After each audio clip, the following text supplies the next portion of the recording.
আজ একটি নতুন প্রজ্ঞাপন দেওয়া হয়েছে, যেটি আগামী 15ই জুলাই পর্যন্ত 1 মাসের জন্য কার্যকরী থাকবে এবং এই প্রজ্ঞাপনের মধ্যে উল্লেখ্য যে বিষয়টি রয়েছে তা হচ্ছে আমাদের যেখানে সংক্রমণ বেশি সেখানে স্থানীয় পর্যায়ে জেলা প্রশাসন, কারিগরি কমিটি এবং স্থানীয় জনপ্রতিনিধিদের সঙ্গে নিয়ে তারা কঠোর বিধিনিষেধ আরোপ করতে পারবেন এবং সেক্ষেত্রে কিন্তু আমরা এই কার্যক্রমটা ইতিমধ্যে শুরু করেছি। আমাদের সীমান্তবর্তী এলাকাগুলোতে যেখানে আমাদের অতি সংক্রমণ হয়েছে সেখানে ইতিমধ্যে কঠোর বিধিনিষেধের মাধ্যমে আমরা সেই কার্যক্রমগুলো করে আসছি।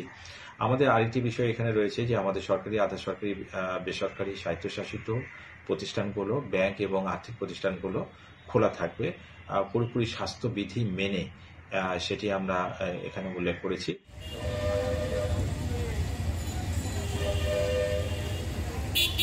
এবং আগের মতোই যে গণপরিবহনগুলো আছে অর্ধেক প্যাসেঞ্জার নিয়ে, অর্ধেক যাত্রী নিয়ে স্বাস্থ্যবিধি মেনে সেটা পরিচালনা করবে হোটেল রেস্টুরেন্ট।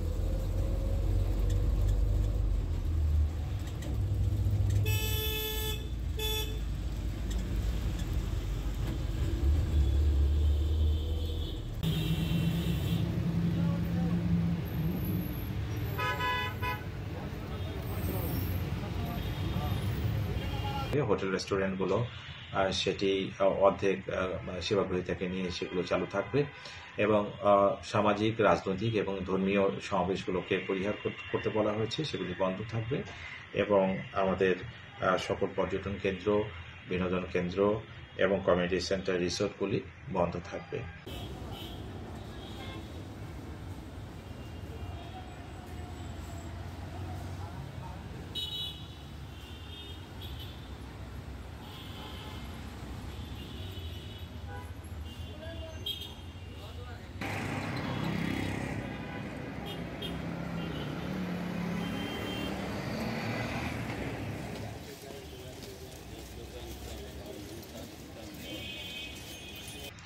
এবং আমরা এই প্রজ্ঞাপনে আমরা জোর দিচ্ছি যে যাতে করে এই সংক্রমণ কমানোর জন্য প্রতিটি মানুষ যাতে করে অত্যন্ত সচেতনভাবে, সতর্কভাবে চলেন এবং বিশেষ করে স্বাস্থ্যবিধি মেনে চলেন।